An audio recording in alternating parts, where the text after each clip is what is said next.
Hello students, this is Sarita Agarwal. Welcome back to my channel Agarwal study point. आज हम इस video में सॉल्व कर रहे हैं बेटा एक पीवाईक्यू जो कि चैप्टर 11 थ्री डायमेंशनल ज्योमेट्री से रिलेटेड है। और ये क्वेश्चन बेटा सीबीएसई बोर्ड एग्जाम 2023 में 1 मार्क में आया हुआ है। क्वेश्चन में हमें क्या गिवन है?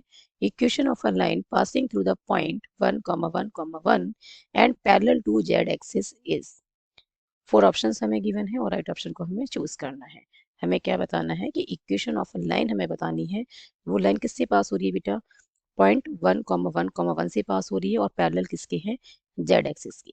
ठीक है, तो जो कार्टेशियन इक्वेशन है लाइन की, उसकी जनरल फॉर्म क्या होती है बेटा? x minus x1 divided by a equals to y minus y1 divided by b equals to z minus z1 divided by c। और x1 y1 z1 क्या है? उस पॉइंट के कोऑर्डिनेट्स जिससे ये लाइन पास हो रही है। और ABC क्या है? उस लाइन की डायरेक्शन रिसोर्स जिसकी ये लाइन पैरेलल है। क्लियर है बेटा? अब बेटा हमें क्वेश्चन में ये गिवन है x1 की वैल्यू क्या है? 1, y1 भी क्या है? 1 और z1 भी क्या है? 1। ठीक है, अब हमें क्या चाहिए? A, B और C की वैल्यू। अब ये लाइन किसके पैरेलल है? जो रिक्वायर्ड लाइन है वो पैरेलल है किसके? जेड एक्सिस की। तो बेटा हमें अब जेड एक्सिस की क्या चाहिए? डायरेक्शन रिसोर्स चाहिए। ठीक है, और हमें ये पता है कि डायरेक्शन कोसाइंस क्या होते हैं? जेड एक्सिस के डायरेक्शन कोसाइंस होते हैं जेड एक्सिस के 0,0,1। अब बेटा ये कैसे आए 0,0,1? तो बेटा एल किसके इक्वल होता है? कॉस एल्फा के। ठीक है, और एल्फा क्या होता है? Angle made by the line with the positive direction of x axis. और यहाँ पे किसकी बात हो रही है? जेड एक्सिस की। तो जेड एक्सिस एक्स एक्सिस के साथ कितना एंगल बनाएगी? 90 डिग्री का। बिकॉज एक्स वाई और जेड तीनों एक्सिस क्या होते हैं? Perpendicular to each other. तो ये बनेगा कॉस 90 डिग्री, और कॉस 90 डिग्री क्या होता है? 0। ऐसे ही बेटा एम किसके इक्वल होता है? कॉस बीटा के।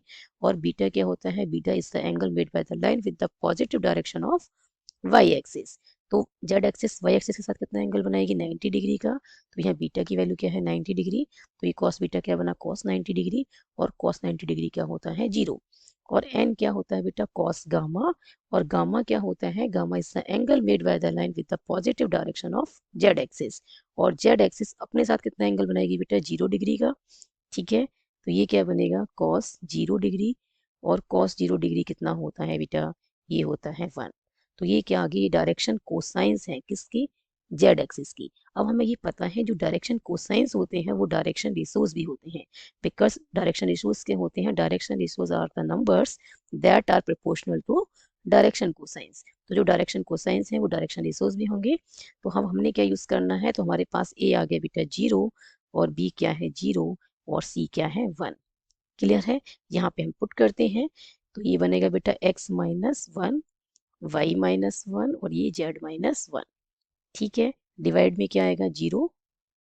x minus 1 divided by 0 equals to क्या बनेगा? y minus 1 divided by 0। और इक्वल्स टू में क्या बनेगा? z minus 1 divided by 1। तो बेटा ये हमें किस में गिवन है? ये हमें गिवन है ऑप्शन डी में। ठीक है, ऑप्शन डी में हमें क्या गिवन है? x minus 1 divided by 0 equals to y minus 1 divided by 0 equals to z minus 1 divided by 1। So option D is the right answer. Clear है? आई होप इस question का सॉल्यूशन आपको अच्छी से समझ में आया होगा। If you have any doubt then write in the comment section. Thank you so much for watching this video. Keep studying and keep watching.